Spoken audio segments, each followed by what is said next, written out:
So, hey, I want to welcome you guys today to the Vick Tipnes show. I got this badass guy, Nick Sarnicola, with me.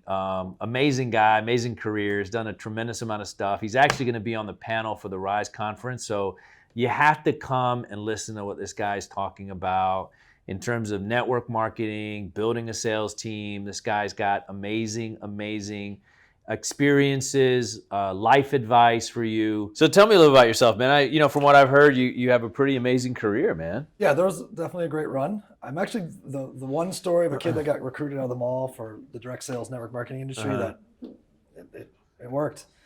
So I got involved in direct sales networking when I was 18, playing college baseball. Yeah. Fell in love with the industry, mastered sales, then mastered sales leadership. Became the number one of that company, and the company went out of business, so we bought the assets of it. We just took the assets and rolled into a new brand, which is Visalis. Yeah. Ran it up to 40 million a year. It crashed to 600,000 a month in sales. When the recession hit, sales dropped by 2/3. We said, okay, well, here's a point of, truth. What are we going to do to save this? And we came up with the idea of challenge-based marketing. So we were the first people with a weight loss and fitness challenge. We were the first people to Facebook with. So how does that work? We bought challenge.com. We created Body by Vi, the 90-day challenge. And we owned all the supplements. Mm-hmm. So for us, it was, okay, everyone right now is worried about money. They don't want to buy a high-end supplement. How the heck are we going to survive? Mm-hmm. We actually had a really good tasting meal replacement shake, but nobody was really buying it because our focus was selling these supplements. Mm-hmm. So we just made the number 3 product the main focus. Right. Because meal replacement was always going to be cheaper than McDonald's or Burger King for middle America. Yeah. So I said, well, that's not enough. We need to add something else. And we came up with the idea of challenge-based marketing. We bought challenge.com, launched the first, true 90-day challenge, and ran it up to, this is 2010. 2012, we did 627 million in sales. We were 19% of the protein shake market in America. Wow. And then everybody figured it out. And within a year or two, there was 50,000 weight loss and fitness challenges. Yeah. Now it's probably 200,000. So how old were you when that happened? So you started this business when? I was 26 when we started Visalis. And then I sold at 41. Second time I sold at 41. Second time, okay. Yeah. So during that time, as you're scaling, you're going all through these ups and downs and all that. What were some of the big key takeaways for you? Because what a lot of people that are watching, a lot of the entrepreneurs that are watching this, they're going to look at it and they're going to say, okay, what were your takeaways? So typically everyone asks, what did you do when it was great? Yep. And what did you do when it was bad? I'd say one is make sure you have great legal, which is a sales leader. Yeah. It doesn't register. I don't like looking at a contract, let alone reading one, right? Yeah. So great business partners. When we were at our best, we had just the greatest business partnership. And when we weren't, I think what I can say on screen would be we didn't hold each other to the highest levels of accountability. Mm-hmm. I think it's the way to position that. Because when you build just this brotherhood. Talk about that though, accountability. You're talking about just like exactly what, playing the role that you're supposed to behavior, play. Just as an adult, what's right from wrong. You know what you should be doing, you shouldn't be doing. You know what you know what's extreme and what's not extreme. And we just didn't hold each other to the highest level of accountability with certain behaviors that ended up having an extremely negative ripple effect throughout the company. The key lesson there was, having great business partners is such a superpower, but once you guys make it, if you can't hold each other to the highest level of standards and accountability, it works completely against you. Yeah. You die on the vine. It works. Because you can't, it's not like an executive. You can't just walk in and be like, hey, we got to let you go. It's just like, it's everyone's blood, sweat, and tears up until that point. So I think we avoided some very tough conversations and some very tough decisions. And so now you're 41. What happened? 44. 44. Oh, sorry. 44 now. But then you sold your 41. Yeah, 41. My business partner Blake stayed on. Prove It, which is the largest manufacturer of exogenous ketones in the world. They took over our company. Blake stayed on. He's the president of North America, and I moved forward and recently started a sales accelerator. So it spent 25 years building sales armies. The biggest one was 120,000 active salespeople in 17 countries. How do you find those people? You know, I'm always amazed. Yeah. I'm just so old school. Like I'm a brick and mortars business guy. You know, I love like direct sales networking it's a phenomenon in its own. So, and what's funny is, what, do you place an ad? Like how do you get no, those it's all people? word of mouth. What? But then you add that to social media. Yeah. Word of mouth is everyone all the time to thousands of people. Yeah. We were 20 at the time, 27, 28, and 30 when we launched Body by Body, the 90-day challenge. And this is right when Facebook is just starting open to the public. So it was natural for us to just be us on social media. Yeah. Where every other company, that wasn't natural for them. Like, what do you mean? So they create like a page and they post their product, and we're just doing life. Yeah. And then we learned how to, in 2010, how to script it, how to have people, at that time there's no videos yet on social, what posts to make.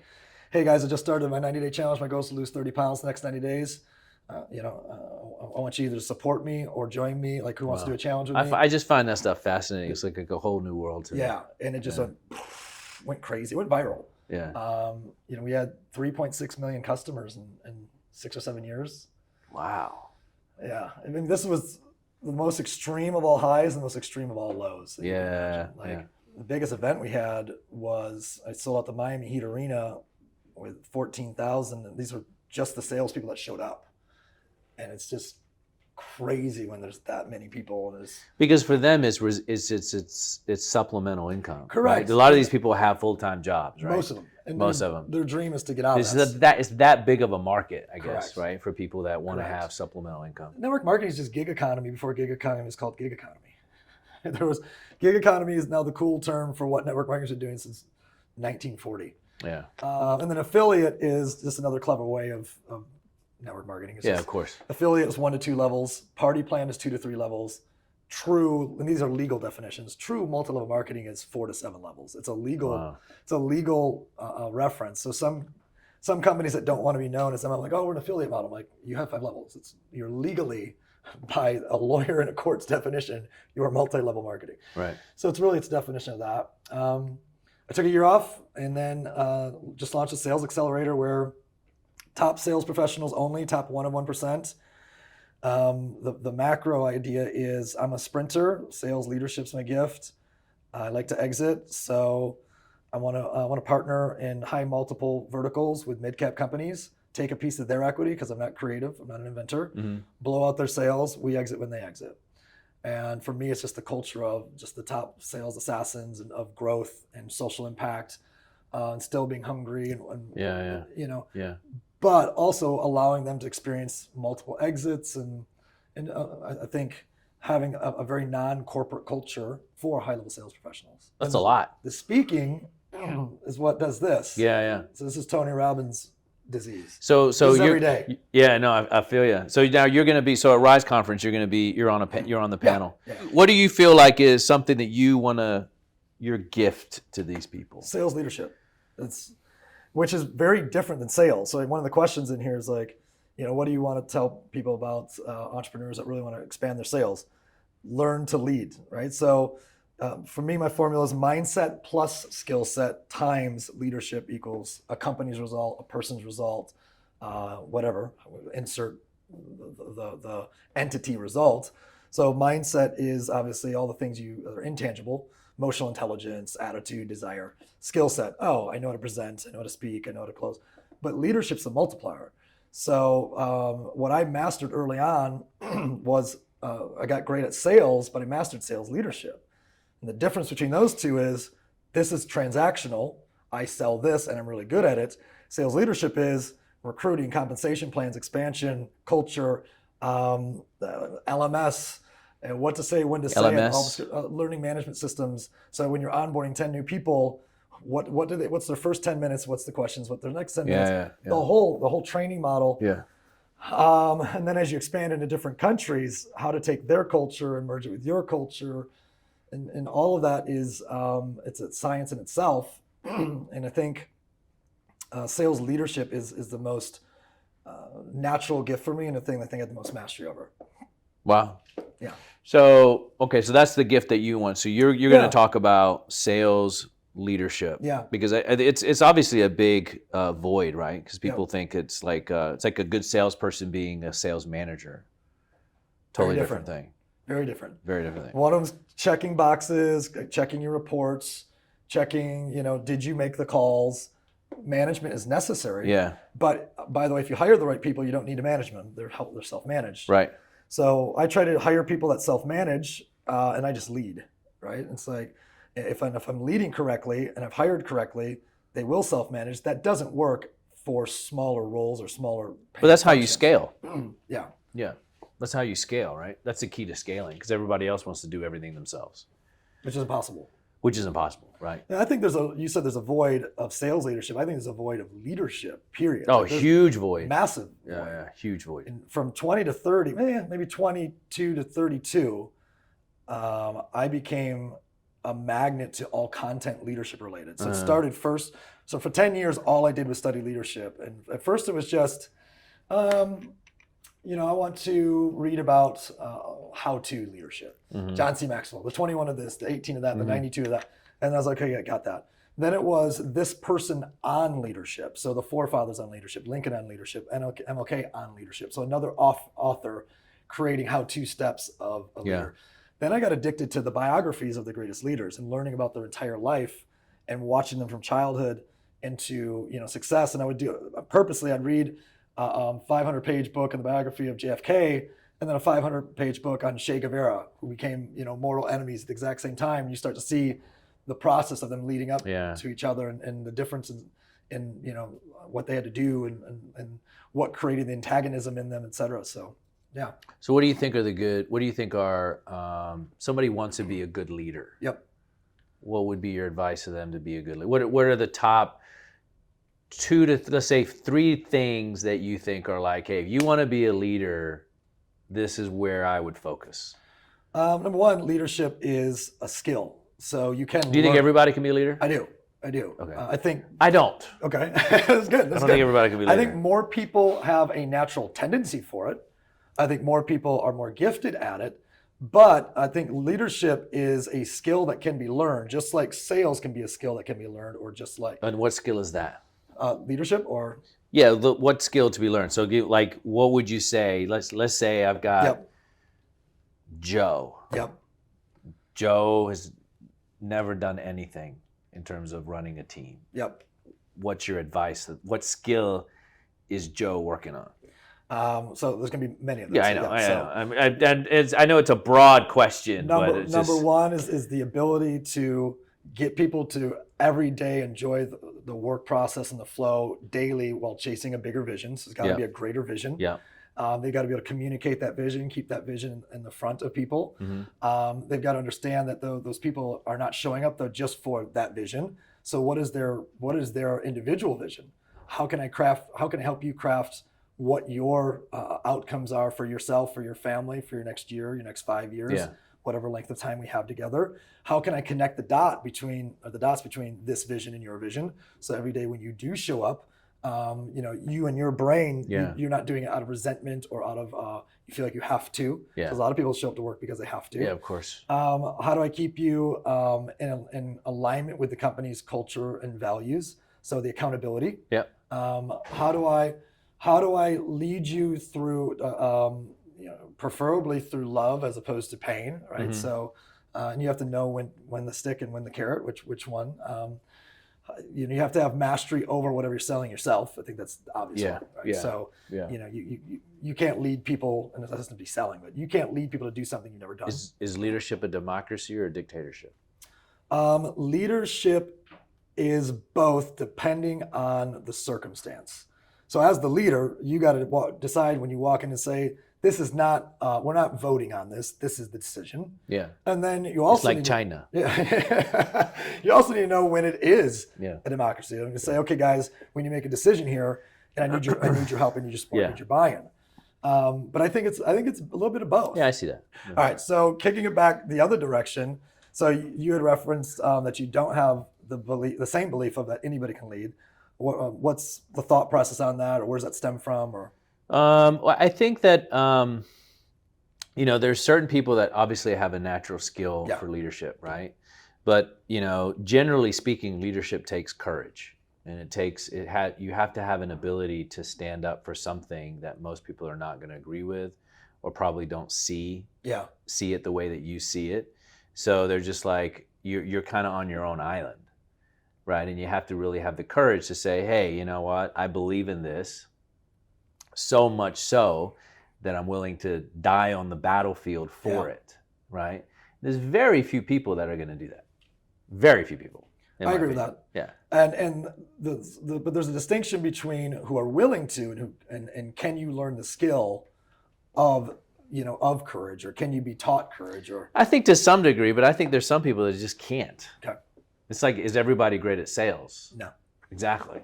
But if you give enough repetition in the sales, they could get somewhere, but they're never going to be you. Yeah. Great point. And I think a lot of the void of leadership in today is happening through how we're approaching social media. I think social media is creating a larger chasm. How so? Well, there's such a confusion now because leadership used to be synonymous with influence. Yeah. So I'd be like, okay, let's find the people with influence. Now the word influencer is its own thing, right? So now you have to detach the word influence almost from leader, because you don't want it to be confused with influencer. Yeah, so you're saying that somebody's got attention doesn't make them a leader. Okay. So is Simon Sinek a leader? It's a great question. I think Simon. Don't ask me what I think. Yeah, I think Simon. I think anyone who has led their own people. So I'm glad we're going here. So last year I came up with a concept called the impact ladder, and I think speaker and see, I like you because you're a lot more diplomatic than me. You see how he handled that? He's so diplomatic. Like I saw how you. Okay, that's good. That was good. Okay. Good. I think speaker, author, experts, people that lead people. They're on the impact ladder, but I think mentors above that. Your mentors never said, so pay me X amount and I'll agree to mentor you. Mentors mentor you because they love you, and it's reciprocal because you got mentored, so now you want to mentor. Yeah. And above that's your leader. When you walk in and when people walk into work, like that's my leader. Yeah. And I think next to mommy or daddy, the greatest thing you could ever be called by another person is that's my leader. Yeah. Right? Not that's my coach. Coaches get paid. Yeah. That's my accountability partner. You need that. It's great for the gym. That's my manager. It's cool. But that's much less impact. Yeah, yeah. So I'm curious to hear your thoughts on whether or not I think social media is creating more selfishness of. Well, I think there's a fakeness to it, to your, my point is that there's people now that are just getting attention because they're popular for being popular. And now all of a sudden that person is the authority on blah. Yeah. Right? And to me, it's like, unless you've done it, you're not an authority on blah. Yes. Okay? 100%. You can be popular for being popular. Can I ask you something? Yeah. What the fuck is a thought leader? I think, exactly. Therefore I lead? Yeah. What is a thought leader? Right. That's a philosopher. Yeah. If you say, what is a thought leader today? That's what a philosopher was. Yeah. Hundreds of thousands of years ago. Pretty much. That's not leading. No. You don't get to say, well, I had a great quote, therefore I lead. No. No. So I am being more diplomatic just because I don't know the environment, but I have very strong beliefs around. Yeah, no, I mean, there's those guys that, like Simon Sinek, he's never run a company. So for people to take his advice, he sounds good. Yeah. He looks interesting. He's got a great accent. So, he could probably read the phone book and it sound like something you'd want to listen to. And there's people have that talent, right? I don't have that talent, right? But I have an ability to actually do it. Right. Right. So some people, that talk nicely about it and they sound interesting. Yep. But actually, if you were actually to apply, like if I applied what he talked about or talks about, I'd be bankrupt. It's a very socialistic approach to leadership. I'd be bankrupt. Yeah. No, you'd be bankrupt. Yeah. Like yesterday. Be bankrupt. I'd be on the side of the road with a sign. You don't need to fire anyone. You don't need to let anyone go. I mean, get a consensus and all that. I mean, dude, that's just it doesn't work that way. Yeah. So, but it sounds really cool. So what happens is you have a lot of people that they think that's what it is. Yeah. And then they go and they apply that in their life and they find that they're actually losing in life and not winning in life. Because the real world's hard. Exactly. So what they have to do is they need to talk to people like you, right? They need to talk to people like me. They need to talk to people that have actually done it And that's the actual thought leader, not people that sound interesting and eloquent. And I see it all the time on social media. I think it's hilarious.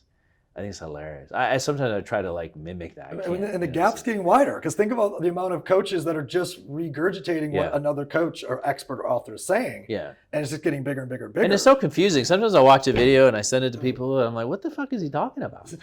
Sometimes I watch a video I get sent 5 years later. I was like, oh, that was from something I said 5 years ago. Yeah. I wonder if I'm stupid. I'm like, I'm a pretty smart guy. My IQ's pretty high. And I'm like, I don't understand what the fuck this guy's talking about. Interesting. You know, one of the things that I did like is that there's a book called The Culture Code. Mm-hmm. And because I used to be a very rough leader, especially in my 30s. What's rough leader? I was more like let's say Bill Belichick, let's say, than Dick Vermeil. You know, I was just more Bill Parcells, let's say. I was more in people's face. I identified more as like a sports leader, I think. Okay, got it. And I was very harsh. I was very harsh. Yeah. So you'll have a lot of people that would be like, I love what Nick taught me and he got me a lot of results, but he's an asshole. If you would ask people from my early 30s, late 20s, they'd like, and I don't like him because he said a mean thing to me or whatever.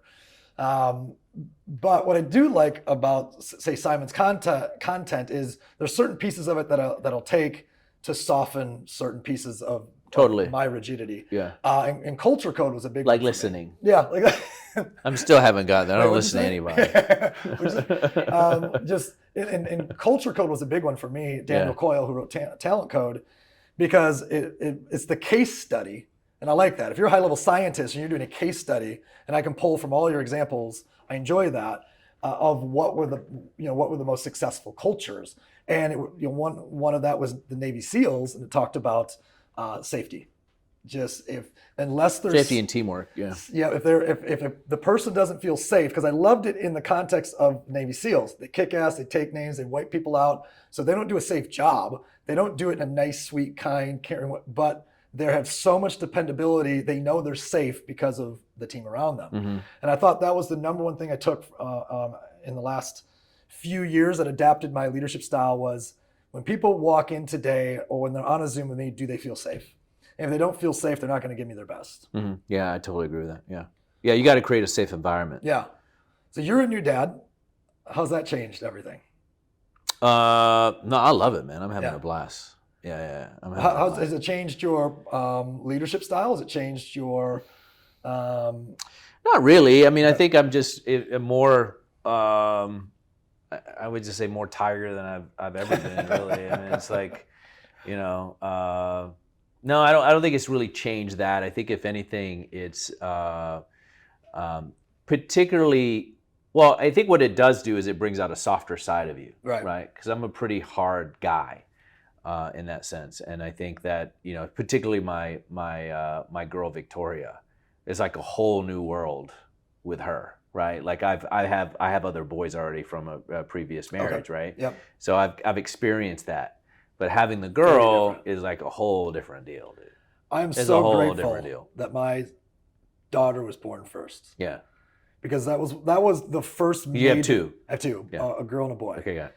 And that was the first major Well, mine change. was born first too, like 1 minute. The daughter was. Yeah. Well, but you said you had two boys before. Yeah. So, okay, yeah, that's true. Yeah, so if my son was born first, I don't know if I would have softened so quickly. Yeah. But I had 3 years with her and just not wanting to get frustrated or upset or mad with her. And just... and then Nicholas, he gives me all the reasons to. Yeah. But I had some good training from her. Yeah. If I had him first, it would probably have been a different story. But I think my leadership style has changed to be more loving and more empathetic because of having her. Mm-hmm.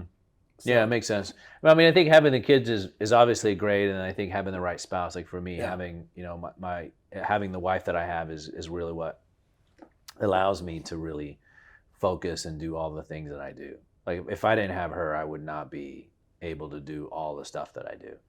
Like even sometimes people are like, how do you do all this stuff? And I'm just like, partner. I have an amazing partner. Like I hit the lottery. That's fantastic. So that's just, And then now I can see when people talk about how important that decision is. Does she have a sister? She has a sister and she's married. to a phenomenal guy. But you know, but she and she's actually they both kind of have the same kind of vibe, you know, in terms of just their ability to really have a lot of patience and understanding and all that stuff. She's not a pushover, you know, my wife's not a pushover by any means. She's a very strong, powerful individual, but she also can look, you know, she has a smarts, and that's what I look for in people. They have a smarts to read the room. Like, she can read the room. Nice. And I look for that in employees. I look for that in managers. Like, what's your ability to read the room? And really look and say, who's in front of you? And what are they trying to do? And are you going to help them or get in their way? Right. And so she's got an ability to do that. So in terms of, you know, family and partnership, you know, that's why I have such a stable environment to be able to actually work and produce. You know, it's been huge. Like, since we got together, we got married, you know, a few years ago, my business has grown 278%. Wow. Anchor. Yeah. It's a total anchor. Like, just, yeah, we've never had an argument. We don't fight, like, nothing. You know, and I actually talked to her about that when we got together. I'm like, dude, I don't want to fight. I don't want to argue about stuff. Like, either we're on board with everything or we're not. Right. And if we're not, then we'll just be friends and move on. And so we were able to get into, you know, an agreement on, you know, all the things that were important, right? Because what are you fighting about? You're fighting about things that you have a counter intention towards, right? You have a disagreement with. Right. That's really what a fight boils down to. I disagree that you're working too much, or you're spending too much money, or you're spending time here and you're, you know, focused on blah when you should be focused on something else. Yep. So I literally sat down and wrote out all of the things that were important to me. Like, this is all the things that are important to me. And number one, are you okay with this? Are you okay with this? Yeah. And if you're not, what are you not okay with? Yep. And then I went down the list. That's amazing. And I went down the list. I'm talking about I'm talking about politics. I'm talking about money. I'm talking about parenting. My passion, the parenting, blah, blah, blah, blah, blah. All the shit that you don't talk about, or that you wait 10 years to talk about. How often do you talk about what we're talking about right now? Not that much. Because this might be, you need a whole series on this. Yeah, and I wrote it down. And then I said, okay, for all of the stuff that I want, here's another list of all the things that I'm willing to give you in exchange for those things. Loyalty, monogamy, security, financial security, take a bullet for you. Yeah. All of these things. So there was an exchange. Contract. Yeah, it was a contract in terms of, hey, these are the things that are important to me, because these are the things I just don't ever want to deal with, right? Like, my goal is to create billions of dollars in wealth. I can't do that if I'm fighting with my spouse about a credit card bill. Yep. Or where we're doing this, or who we're hanging out with, or whatever, you know what I mean? Like, I don't want to do that shit. Yep. If I'm fighting, I want to be fighting with somebody else is related to $1 billion deal. Why do you think more people don't create those mutual expectations? Just fear? I think it's fear. They don't even think about it, dude. Everybody gets into this bullshit of, I have butterflies and I'm in love, and you know, and his eyes or her body or her hair or whatever. Yeah. Which is great. Yeah. But dude, if you can't see down the road and you can't look and see, what are you signing up for? What are you getting into? Are you in agreement with things or you're not? That's number one. Number two, everybody has this idea that they're going to change everybody. Oh, I like this girl, I like this guy, and I'm going to change this about her, and I'm going to change this about him, blah, blah, blah. And I went into it saying, look, I'm not trying to change anybody. I'm not Captain Save-A-Ho, okay? I'm like, hey, can I take you on face value? Yeah. If I can, great. If I can't, I don't want a fucking project. Yep. And that's what everybody does. Maybe because they got time on their hands. I don't fucking know, or they're bored. I'm like, dude, I don't want a project, right? But most people go into it not having those tough conversations. Like, who did you vote for? You want to find that shit out in year 5? In year 5 was the last election? You voted for who? It's none of your business. Who? What do you mean it's none of my business? Like nobody has that conversation. What are your thoughts on money? Yep. What are your fears? What are your fears about money? Are you the type of person that's going to be beliefs. like, scrutinizing every single dollar spent? Do you believe in spending money? Do you not believe in spending money? We don't need that, or we don't. What do we need that for? Yeah. Or, hey, I want to take risks. I don't believe in risks. And now it's like, now you're fighting about taking risks. So I was like, dude, I don't want to do that. I don't want to do that. You could do a whole mastermind just on this with a lot of very successful. And I guarantee if I did that, 50% of the people would probably get divorced that day. You're probably right. It's true. You should probably do it with single men only. Yeah, no, it's true, because they're probably they know that they sitting in the back of their, like, shit, he's right. I'm still working on the I project. should have had that conversation. Yeah, my wife doesn't like the fact that I take risks, that I'm signing a loan for this, and I'm doing this, and I did this, and blah, blah, blah, blah, blah. And next thing you know, they're fighting. I had one guy I talked to that he wanted to buy a car. And we're sitting here, and I don't know this dude, so I'm minding my own business. I'm sitting here having lunch, minding my own fucking business. And this guy's talking about how he wanted to buy this car. And he's talking to a friend of mine about it. And I'm just listening. Eating my food. He's like, yeah, I was going to get the car. And he makes the money to pay for the car. Yeah. And it wasn't crazy, but it was like $88,000, okay? Price of a car now. Price of the car. He's like, I want to get the car. I was like, but I didn't get the car. This is the car I wanted. I didn't get the car. My wife was going to complain about it. So, me being me, I'm like, can you afford it? He says, like, yeah. Does your wife work? He's like, no. What are we talking about? So, why are you talking about it? But look, here's the point. Poor guy's being suppressed. At the end of the day, the guy's with a girl, his partner, that's preventing him from wanting to get this car. The thing that he wants to do. Now, the guy works hard. And I asked him, can you afford it? Are you like up to your neck in debt? Like, he's like, no, I don't have any debt. This is the car I wanted. I want to work hard.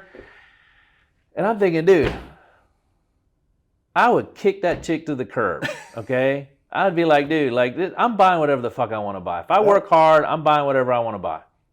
You created it. I created it. If I want to buy it, I'm going to buy it. Yep. But that's what 90% of people are dealing with, dude. Like, this was a guy that was very successful and, has his own business and all this stuff, but he's dealing with this stuff. So I didn't want to. That will create resentment. The next time you want to go build a business or go hard at your business and you're like, okay, the outcome is X, and I'm going to go want to do something with that X, but I'm going to be prevented. Yeah. Now you're actually could be subconsciously or subconsciously pulling back. Consciously, no, building consciously. Something. Yeah, consciously. I'm thinking, gee, if I'm that what's dude, the point? What's the fucking point, dude? I'm not going to get the any of the other stuff I want or yeah. Wow. Just go get a job at Starbucks. Call it a day, dude. Seriously, what's the point? What is the point? You're working hard, taking risks. You want to get something that you want to buy. You can't do it because your spouse is like, And I'm thinking, dude, that the spouse should be championing you doing that. Should be the biggest fan. Should be your biggest fan. And if they're not on board with you, then you got to have those tough conversations to get on board. I'm not telling everybody watching this video to like go get divorced. But look, if you have somebody that's preventing you or is counter-intention towards what you're trying to do, and you've never had those tough conversations, well, maybe now is the time to have those tough conversations. And you know what? They might be relieved. If you find out that they're for a different political party, or they don't like taking risks, or this and that, or they don't like to be flashy, and you like to be flashy, and all these types of things, or whatever, you got to get on the same page. But people don't have those tough conversations. What they do is they go out and they date and they lie for 3 months. Oh, I love this. I love poetry, and I love blah, blah, blah, and I love eating Russian food, and whatever. Everyone lies. Is there such thing as Russian food? Yeah. Yes. Yeah. I've never had Russian food there. I had the best Russian food I ever had was in Mexico City, actually. Believe it or not. Long story. Oh. Anyway, but they all lie for 3 months. They all lie. You're right. Yeah. Yeah. Are you balanced? Yeah, I'm balanced. Well, that's a lie in itself. Across life. That's a whole lie. There's no balance. What's interesting is the point you're making. It shouldn't also be done at the beginning, but I think there's just like you do quarterly meetings and annual meetings. And how often should that be done? Because people do change, not necessarily to get better, to get worse, but people just change as time goes on. Maybe somebody finds this very spiritual path and they're just down the rabbit hole. I think people change, but I don't think that the core aspects of people change. Like, you and I are never going to wake up one morning and say, we don't want to build companies anymore. Right. Like, that's never going to happen. right? You may wake up one morning and be like, hey, you know, I want to slightly change this direction of this or that. But I'm talking about the core functionalities of a person. Yep. Those are the things that I think is important to have those conversations about, not only with your spouse, but even with your business partner.